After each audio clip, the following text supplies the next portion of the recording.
I left off with I was in Hong Kong, so I'm not gonna recap that and give you that account, but I was in Hong Kong.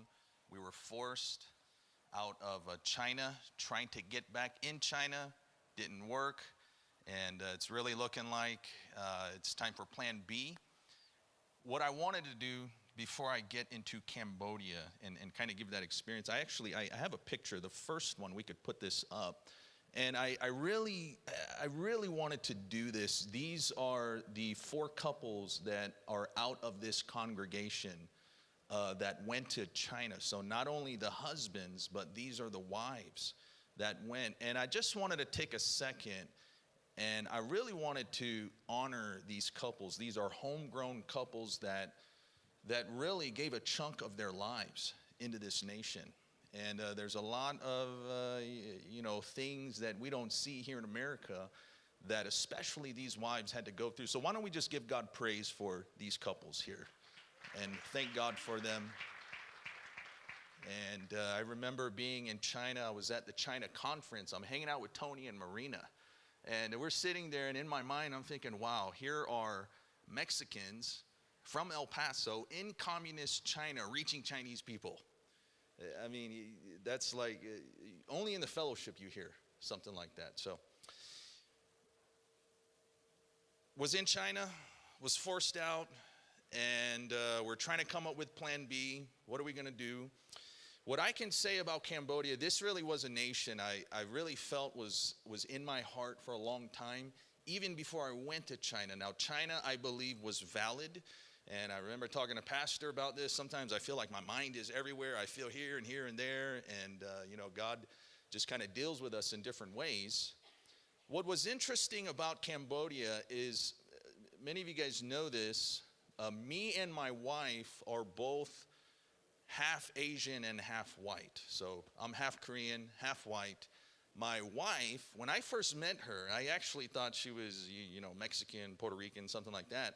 Her mom is actually from Thailand, and her dad is white. And again, that wasn't something that was planned.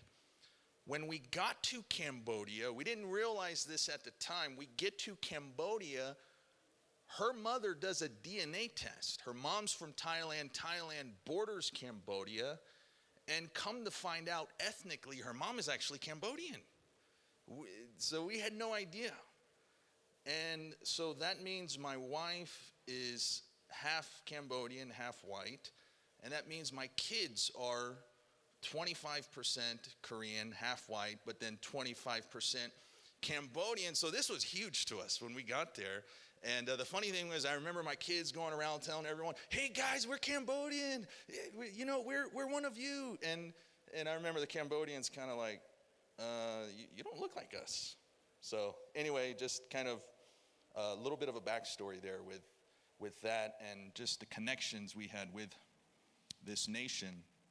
When I was a disciple, and again, I want to kind of give you the lead up to how I ended up in this nation. I remember watching a documentary, and in this documentary, it followed the lives of some Cambodian prostitutes. I don't remember how I ended up watching this documentary, but these girls, it just gave you their backstory and how they ended up in prostitution. Many of their families were poor and kind of sold them into this.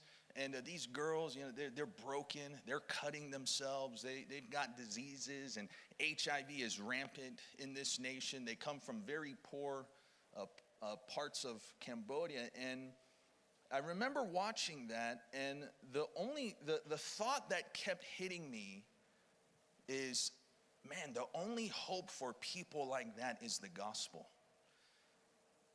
And, I'm thinking that, and, someone needs to go. We need more churches there. And then there was just kind of this God moment that came, and it dropped on me, where I really felt God like elbow me and say, well, why don't you go? And again, I was a disciple. I wasn't pastoring yet, but I took that, kind of shelved it away. So I want to fast forward 2020. I'm in Hong Kong again, the whole China incident. I can't get back into China. I'm sitting in Hong Kong. Pastor decides to call me. And it's dawning on us, this nation is not going to reopen. And he's asking me, what do you want to do? Do you want to come back home? And, what's plan B? We can't just keep you there in Hong Kong. It's pretty expensive. And, we're just kind of sitting there. When he asked me that question, immediately that whole scene in that documentary just kind of got quickened. And I told Pastor, I said, you know what, I'm really feeling Cambodia. And so he said, pray about it. We'll reconnect in a couple days and we'll talk this through. So in that couple days, I started to do some research and come to find, because this is in the period of the coronavirus, but come to find out at that time, Cambodia was the only nation that was even open. So Laos, Thailand, China, Korea, all these other nations in Asia, I couldn't even go there. Cambodia was the only one. So we felt, things are kind of coming to a point, and let's make this decision and talk to Pastor again. And we pulled the trigger. We got announced. We packed our bags, and off we went. Cambodia it was. So there's a few more details there that I got to share with you. So we're in Hong Kong. We're working with the Cambodian consulate. We got to get our visa. This is COVID. We got to get a negative test result. We need paperwork. We need documents. So we're working closely with this consulate. We're checking every box, dotting every I, crossing every T, just making sure that we did everything right. I don't know if this was just hell that came against us. We get on the airplane. The day we're on the plane and on our way to Cambodia, the nation of Cambodia changed their COVID restrictions to make it more strict. We get there, we're going through immigration, we're showing them our documents, and they're like, sorry, you have the wrong documents. We're not going to let you into this nation. And that was a huge blow. And then not only that, they took me and my wife and my girls and they shoved us in an immigration detention center. And so I'm sitting there, my wife and my kids, they separated us, they're here, and I'm in this part of the detention center. And in my mind, I'm like really losing it at this point, just full transparency here.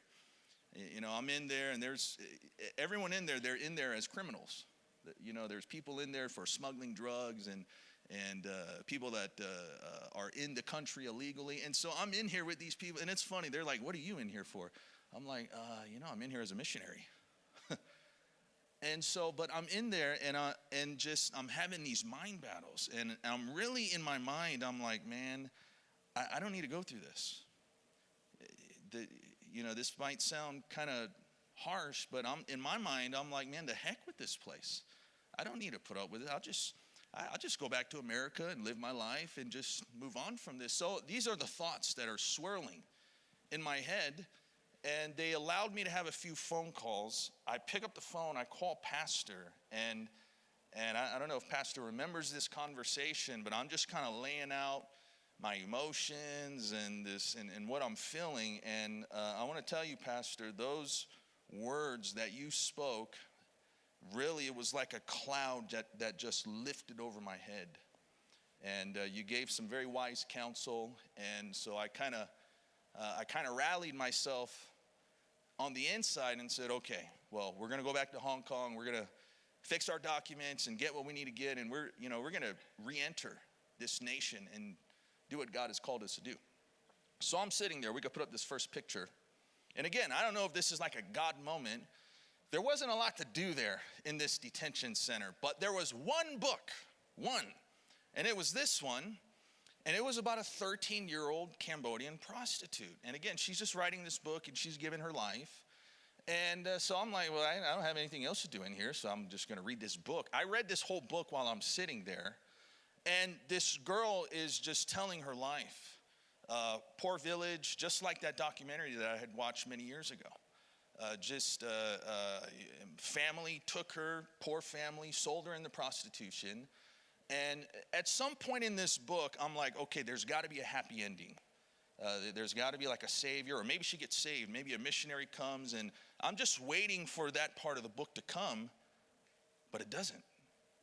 And I'm just like, man, is there not like some kind of twist in the story where she comes out of this lifestyle? It doesn't at all. And then it gets to the end, kind of towards the end of the book, and she says these words, and this struck me. She said these words, "I wish there was a way that my soul could be wiped clean." I'm reading this book, and I'm thinking, wow, this is the face to this completely godless nation that's in dire need of the gospel that only me, my wife, and my 3 daughters have the answer for girls like that. An entire nation that does not have the hope of Jesus. So that book, it really solidified my resolve to go back to Hong Kong, get my stuff in order, and get back into this nation. There are people like this girl that need what you and I have here today. So I want to talk about Cambodian culture. And Cambodian culture, we know it's a Buddhist nation, but Buddhists are, they kind of like in Christianity, we have denominations. Buddhism has their own denominations. There are all different types of Buddhism. Now, the one that they subscribed to in Cambodia, the best way I could describe it, it is like Calvinism on steroids. And we know Calvinism. It's the idea that your entire life is preordained. The idea of fatalism. Everything is fate. It's pre-orchestrated by some higher power, and you can't do anything about it. If you're poor, you're going to be poor. If you're rich, well, you must have done some good things in the prior life cycles to bring about this good luck. But it was an extreme idea of fatalism. And to kind of give you an example of this, if I were to walk on the street and I saw a beggar, or let's say I saw someone who is in a wheelchair, maybe missing a leg, we would sympathize for that person. But to the Cambodians, they see that, and in their mind, they think, well, it must be your karma. I wonder what you did in your prior life cycles and decisions you have done to bring about this kind of pre-orchestrated bad luck into your lives. Had a young girl come into my church one day, and this young girl, she's confiding to me and my family. She's telling us that she got raped, and then she begins, and she was mad about getting raped, but what she was really sad was her friends and her family actually blamed her. They looked at her and they said, well, I wonder what karma, what bad things you've done to bring about these kind of circumstances. But again, I'm trying to give you an insight into the window of the thinking of a lot of these people. It was very common for Cambodians to see spirits. And everyone's got a story of some ghost or a spirit. They experience a lot of very heavy demonic activity, going to witch doctors, summoning the dead, all these this is just like part of everyday life there. We have a picture, another one here. Cambodians practice ancestral worship. So what they do is they worship their parents that have died or their grandparents. And what you need to do is when your parents die, they believe that their spirit continues to live. They take the ashes, they set up a shrine, and they continue to worship their spirit. There's like incense and different things, and they believe that if I don't continue doing this, then the spirit of my ancestors can come back and curse me. And so it's it's a culture of fear. But I remember people coming in, getting saved, receiving Christ. But I want to tell you, this was one of the biggest things to get them to come out of this. And this was probably very often where the line was drawn with a lot of people I was working with. They would acknowledge, Jesus, I believe in him, I want my sins forgiven and that kind of thing. But to get them to come out of that, very often, this is where I lost a lot of people. Another aspect which we know is the poverty. the average person in my city made between 150 to 200 bucks a month. We could put up this next picture. I call this Cambodian delicacy right here. It's very common. They eat bugs. And to give you a little bit of backstory there, during the Civil War, there was a civil war where Cambodians became very poor. They're hiding out in the forests, and they're hungry. They have nothing to eat, so they just start eating bugs and scorpions. And I don't know how they eat these things, and I don't know how you can eat something like that, but somehow this became like an acquired appetite that they just kind of built up over time. You could put up the next picture. I made the mistake of having a potluck one day. And so you can imagine how this potluck went, and you could see the KFC box right there. You could probably guess who brought the KFC to the potluck. It was me and my family. We got some French fries there. So one guy, the picture's not that clear, but the bottom left are water bugs. They eat water bugs. And then the bottom right is their baby frogs, dried up frogs. And, so I'm like, oh my goodness. And so I decided every potluck that I have, I'm telling you what to bring. You're going to bring the chicken, you're going to do the rice, you bring the drinks. And I had to control that thing. You can go to the next picture. My daughter was the only one bold enough to try one of these things, and there she is. And I didn't want to show you the video. I would have kind of ruined her if I had showed the video, but she actually chewed it. It's like, this is pretty good. And then she kind of starts gagging a little bit. She didn't throw up, but anyway. And so kudos to you for doing that. I had a disciple who was reading the book of Exodus. Check this out. He's reading the book of Exodus. And you know in Exodus, the part about the plagues that God brings, and the part about the grasshoppers, the plague of the grasshoppers. And he told me, well, you know what, Pastor, if this was in Cambodia, this wouldn't be a plague, this would be a blessing.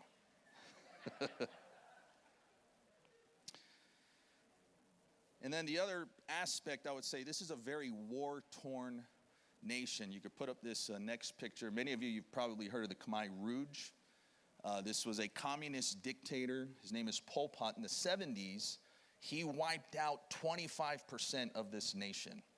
And so all around Cambodia, you have grave sites, large grave sites of bones, and largely that contributed to the poverty there. Anyone pretty much 50 and above could not read or write. And I remember sometimes handing someone a flyer. I'm handing them a flyer, and they're looking at the flyer upside down. And they can't make sense. But the funny thing is, they're, because they want to save face and that kind of thing, they would still act like they knew what they were reading, but it was upside down. And what it really was is they were illiterate. They could not read or write. So the Khmer Rouge, they're leaving. They're being defeated by the Vietnamese. And on their way out, just out of spite, they put landmines everywhere. It's estimated 4 to 6 million landmines. They cover this entire nation. You could put up this next picture. They say till this day there are active landmines. And so this was a very common thing to see people that are missing a leg because they're just minding their business. They're going to work and bam, they step on a landmine. And so they have a saying in Cambodia, do not go off the beaten path. And thank God that I did not know about this until I got to Cambodia. Because here I am, wife, 3 daughters, and that probably would have really put me on edge, that there are still active landmines. And you hear about it all the time. People just, kids playing, and there's a kid there in the picture, just being in the backyard or going somewhere or on a motorbike, and then bam. There was either an old rocket or a grenade or an active landmine. So I want to talk about building the church. We know that I first got announced to Battambang, which is, they say it's the 3rd largest city. But I landed in the capital, which is Phnom Penh. At that time, there was not a road from the capital to get to this city because of the rainy season. The road is all jacked up. And so I'm there in the capital. It was physically impossible to get to the city that I needed to get to. And so I'm in the capital, and the capital, it's actually somewhat developed. I'm there for a couple months. We had one pastor that was already there. This was a guy, he was out of Guam. And this guy is practically begging me to just stay there in the capital with him. And he's showing me around the city. And so I'm actually kind of beginning to entertain this idea. The city was nicer, it was bigger, they had malls, it had a Burger King and a Domino's Pizza, and there were just a lot more foreigners there. And so I'm really beginning to think, I'll just stay here in the capital. And we're already kind of driving around the city, scoping it out. He's telling me you could put a church here, and this be a good place to put a church. I got a lot of people who have gotten saved. They can't come to my church. They live in this part of the city, and so on. But in all of that, I kept, getting this elbow from God telling me, no, I called you to Badenbong. So I decided, I'll do my due diligence, and I'll at least go and visit Badenbong. And so I book a hotel room. I have a driver.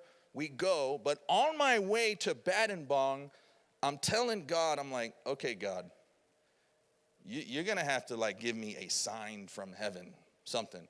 You're going to have to poke your head through the clouds and give me an audible voice that you want me to be here. I know you're not able to do that, but I need something more than just this feeling that you're calling me to this city. You got to give me some kind of confirmation that this is where you want me to be. I get to Badenbong, and I decide, okay, this is what I'll do. I'll just start walking around, and I'll just start talking to people. And then from there, maybe some kind of sign or some kind of confirmation of sort. I get out. We go to a parking lot. There's one guy in that parking lot. He's on a motorbike, and he's sitting there. And I said, oh, whatever. I'll just go to this guy, and I'll strike a conversation. We'll see what happens. We start talking. The moment the guy opens his mouth and he starts talking, he speaks perfect English. And I'm shocked because people in Cambodia do not. And so I'm kind of taken aback, talking a little bit more. I'm telling I'm a Christian and this and that. This guy tells me 4 years prior, another missionary came, witnessed to him, gave him a Bible, and then left. But he said at that moment he decided to put his trust in Jesus. Didn't have a church, didn't have, no discipleship or anything. And so I'm seeing this, and I'm talking with this guy, and I kind of, again, I'm not saying that this is like a template of how to do things, but I told myself I'm going to ask this guy if he will be my translator and help me build this church. I kind of told this to myself in my own spirit, and if he says yes, this was kind of a fleece that I put before God, but if he says yes, I'll just take this as a sign from God that he wants me there. So check this out. I popped the question to him. Well, I'm a missionary. I'm here to pioneer a church. I'm thinking about coming to this city. If I come here, will you help me translate and help me build this church? The moment I said that, his eyes got big. And he told me the day prior to me coming to him, he had just prayed to God, God, what is my purpose? What do you want me to do? And then he said, I want to learn the Bible more. So I'm staring at this guy, and on the inside, I'm getting all excited, but, I got to kind of contain myself and, act all holy and special. And I looked at that guy square in the eyes, and I said, your purpose is to help me translate and to build a church here in Badenbong. So we could put up this picture. This guy became my main disciple. That's him, that's his wife. He just had a child recently. And I want to tell you, this guy, I never missed a Bible study or a church service without a translator. That guy became my right-hand man. I would not have been able to survive in Cambodia without this guy. Everything from how to pay my bills, how do I get water, what's safe to eat, everything was this guy. That was purely God, who knew what my needs were. And the moment things went in motion for me to enter into this nation, God had this guy handpicked for me. I truly believe that. So we moved to Battambang. And the moment we get there, I really felt there was like an immediate favor from God. We move into a home, and 3 homes down was a cafe / American breakfast coffee spot. I'm like, what in the world? They don't eat American food. I remember Bernadette sharing some things that she felt God just put there just for them to be in that city. That was one of those moments for us. We just felt like, whoa, God, you're like kind of hooking us up here right now. We go into this cafe. The owner of the cafe is sitting there. Listen to this. She looks at me and my wife, and immediately she recognizes that we're missionaries. She comes, she shares her testimony, how she got saved decades before that. She brings me upstairs to the 2nd floor, and she tells me, she's like, you know what? I know you're probably going to need help. I will let you use the 2nd floor to my building. You don't have to pay me anything. You could put up this next picture. And so that's us in the 2nd floor of this cafe. I mean, complete favor. And so we're there. You can keep that picture up for a moment. We're doing Bible studies. We're, very kind of informal, just building a church. I'm doing mini healing crusades, and there Ken is to the far left. It's kind of not that clear, but God's helping us. This was the beginnings of just God kind of having things worked out. So at some point, you can put that picture down. We get our own building, and we're trying to break into this city. You could put up the next picture. God's helping us. He's bringing us people. You could put up the next picture. There it is. And so there's Ken again on the left. And now we got a church that's growing. And we're stepping out. We're doing what we do here as a fellowship. Go to the next picture. This was after a few months. Now God's really beginning to bring people in. And there's young people coming in. They're getting saved. Go to the next picture. Church is growing. God's giving us people. And you can go to the next picture. This was me there in October. Let's give God praise for this one right here. Amen. And you could see Andre there. It's not, he's kind of he stands out quite a bit there. He's like 3 feet taller than all these guys. But that was in October. That's Marina right in front of him. And the church is doing good. There's disciples. It's growing. We can go to the next picture. In 2022, I had John Robinson come. And he just happened to be there. Pastor Greg just paid for this entire revival. I didn't ask for it, but he came, and I would say this was one of the shifting points in the church there. But we saw a lot of supernatural things in that revival. There were healings. There were very key words. You can go to the next picture. In this revival is where the church just really began to take off. In this, one of the nights we had an attendance of 80, and that was just from our folks alone there in this congregation. That wasn't like other people coming from other churches to attend the revival. There was a family that got saved from that revival. The next day, they came with a van full of 17 people. You can put that picture down. So, like any nation, you got to get the mind of God. How do I outreach? What am I going to do? How am I going to connect with people? You could put up the next picture here. And I feel like a lot of what we do, we kind of stumble into it. Maybe you've heard it said that God moves when we move. And I feel like a lot of ways of just kind of figuring things out is as we move and step out, it's like God honors that and kind of gives us insight into things. And this was something we did. I said, you know what? Why don't we just get a guitar, go to the park, and just see what happens? Maybe they'll be into it. Maybe they won't be into it. I don't know what it is about these Cambodians, but we go to the park, and like my daughters, you can see them there. They're, my youngest daughter there, she's reading from her lyrics. We kind of have no idea what we're doing, but we're stepping out and we're doing this. And within a matter of minutes, you got a crowd of around 50 people. And it's like maybe they think, what is this? Who are these Americans? Is this like American Idol? What's happening here? And this is the thing I sensed there. Because if I did that in China or if I do that here in America, there's no way that this would get any kind of traction. And so that's what we did. We just go to the park. I throw my daughters a guitar, just get out there and just hit the strings a little bit. They think we're like American Idol. 10 minutes later, you got a crowd of 50 people. We're sharing testimonies, we're preaching, and we actually got a lot of fruit. The first core of our folks, I don't think I have that picture there, but the beginnings of the core of our people actually came from doing that. The other thing that's popular is skateboarding. I would go to the park, and there's like between 15 to 50 skateboarders out there. So I'm thinking, man, how am I going to reach these guys? I really want to reach these little young punk skateboarder looking guys. And so I said, I know nothing about skateboarding.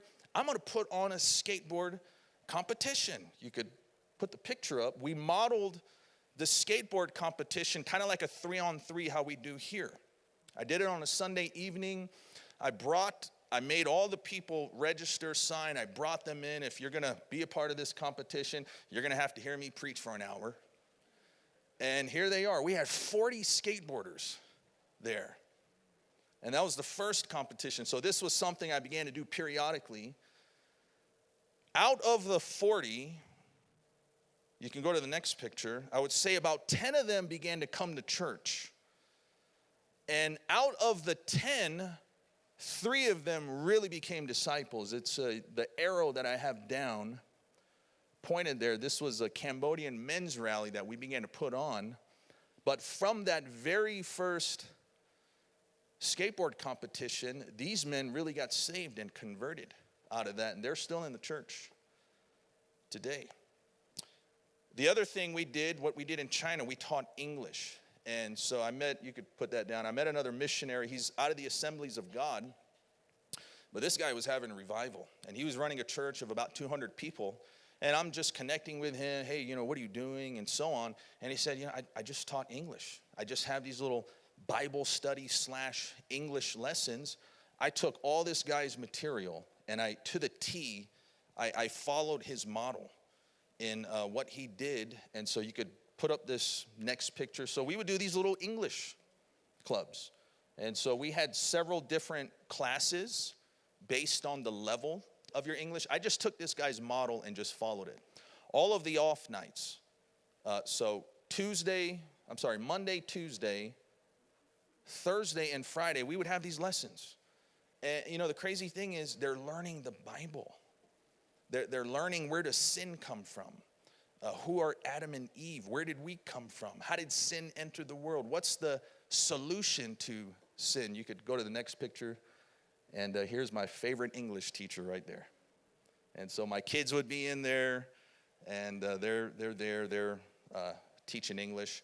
I made a stipulation that if you're going to come to our English school, you have to be at every Saturday scene.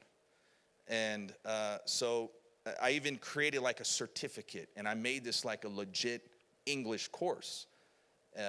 That if you go through the course, I have a certificate, I'll sign it, but the rule is you have to be at every Saturday scene.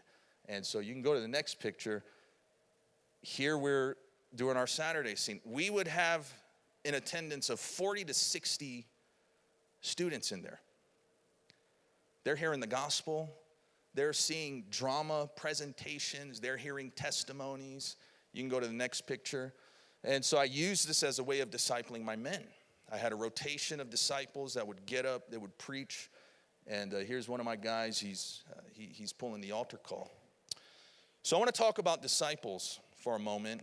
And one of the words that Pastor actually gave, he mentioned that when I go into this nation, it's going to be as though God had men picked out already. And that, to me, that's exactly how it felt. I mean, it almost felt like this thing was staged. Because the moment we got there, there was men who got saved. And they very quickly just kind of got on board with what we were doing. within about 6 to 8 months, there were 2 other missionaries from our fellowship that are interested in Cambodia and ended up coming. Now, one guy's from Tempe, the other guy, I think he's connected with Prescott.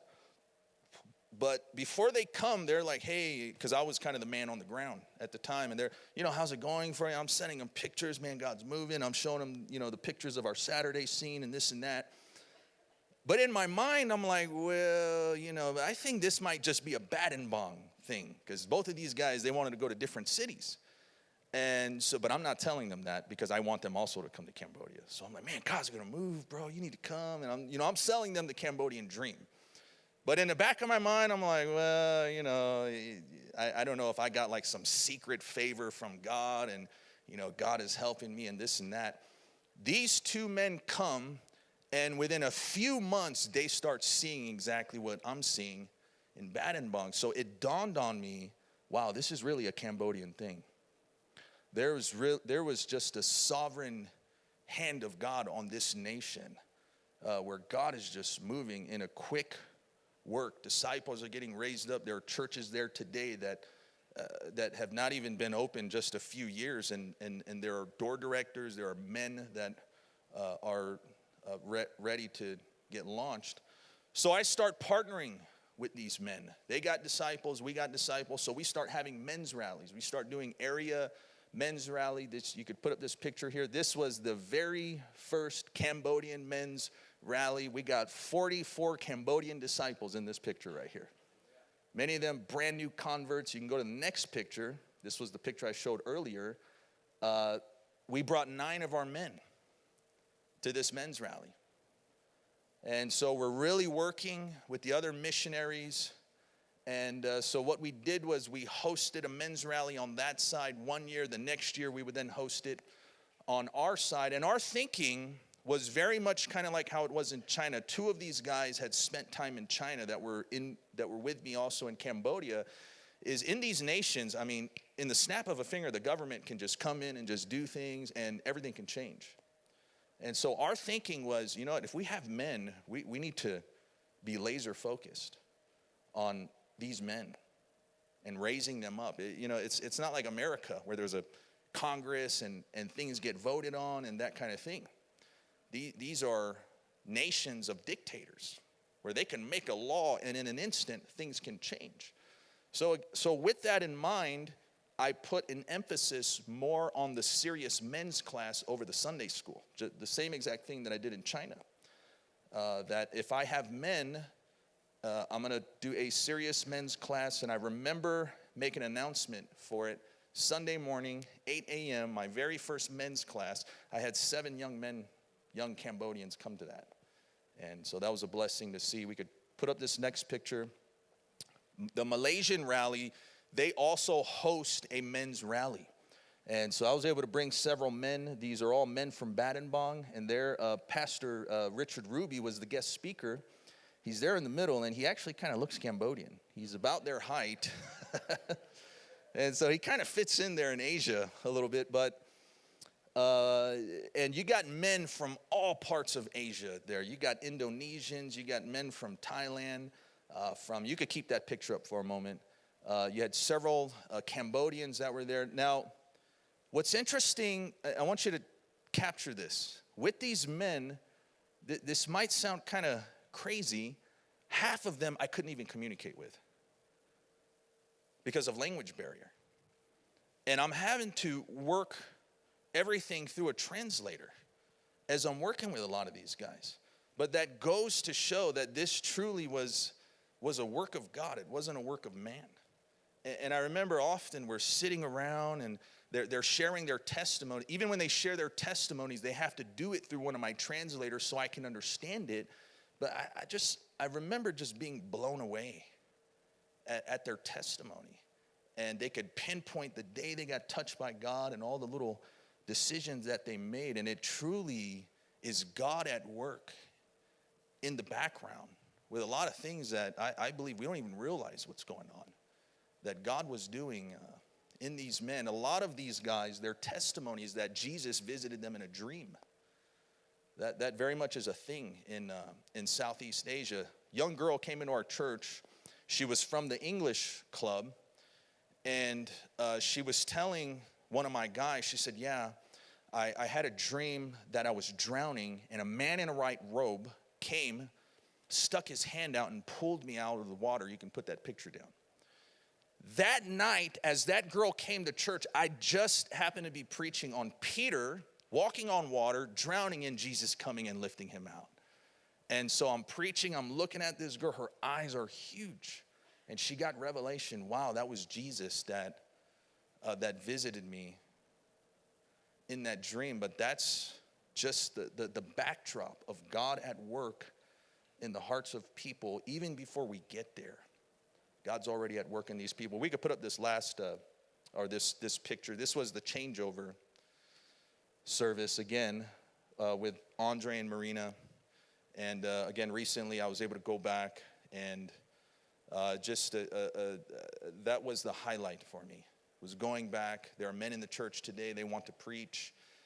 There are several disciples in the church. A dynamic that I really saw in Cambodia, or just in Asia, when you're working through a translator, this guy is really getting everything that you have. He's on the stage. Everything you're saying, he's translating it. He's having to say it. I'm having to give my sermon notes to him. They're examining. They're pouring through the sermon notes. So one of the dynamics I saw was what normally takes like 3 to 5 years of discipleship here in America, these guys got it like within a year. Within a year, they're pulling altar calls. I could leave, and they already know what to do, because they're so used to already being on the stage and having that level of ministry. This is a guy named Sok. You can go to the next picture. This guy, this is him pulling an altar call after a Saturday scene, and within less than a year, these guys are already preaching, already pulling altar calls, and have a level of dominion where they can bring people under conviction. They can work the altar. And go to the next picture. Andre just sent me this. To the left, he sent me this a couple months ago. That's Ken and his wife, and he announced them as door directors recently. So that's them in the left. They're laying hands and they're praying. So the church now today has a door director. I don't know if that guy's going to get launched this conference or the next. But Sok and his wife, I believe, also are contending for that position. But that's them to the right. What amazes me about these different places I've gone to is you can go into these churches and they really have the same spirit of our church here. I mean, it's just, it's supernatural. The 3 different nations I've gone to, and the impartation that gets passed down. And that picture that you saw, that really is, that's a byproduct of our discipleship here that's being passed into the nations. Amen. So I went a little bit long here this morning, but that's all I have right now. I don't know if we want to open it up for questions or comments or any questions. Okay, our brother there in the back.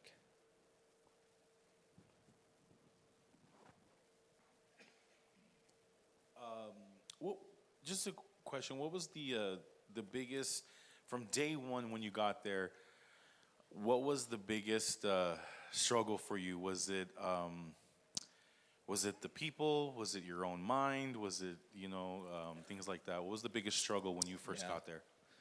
I'll say it was culture shock. Yeah, just coming in and having this overwhelming sense that, wow, I am very, very far away from home. And it just, you just can't hide from that fact. And, you've got some days that are better than other, but there's just something about that. You're there, and just everything's so different. It's, the sounds are different, and just working through that. And it gets better, but like I said, you have some days where it's a little, it hammers you a little bit more than others. But yeah, out of everything, just that sense of, man, I'm not in Kansas anymore. And I would say that was probably the biggest one. Any others? Question, comment? Okay, my brother.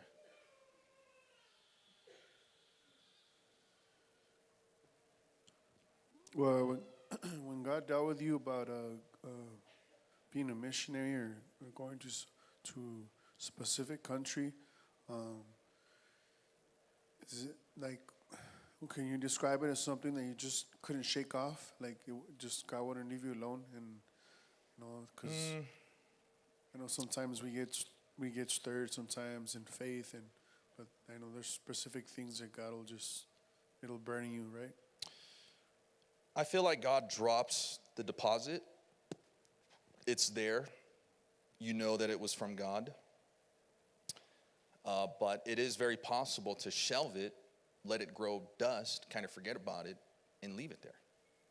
I would say that is a possibility. So I think Pastor, he's mentioned at times that we got to strike while the iron's hot, while it's fresh, and make a move then, because it's kind of like the seed that gets planted into the ground, the gospels of the different seeds that get planted, and how the one seed that never actually takes root.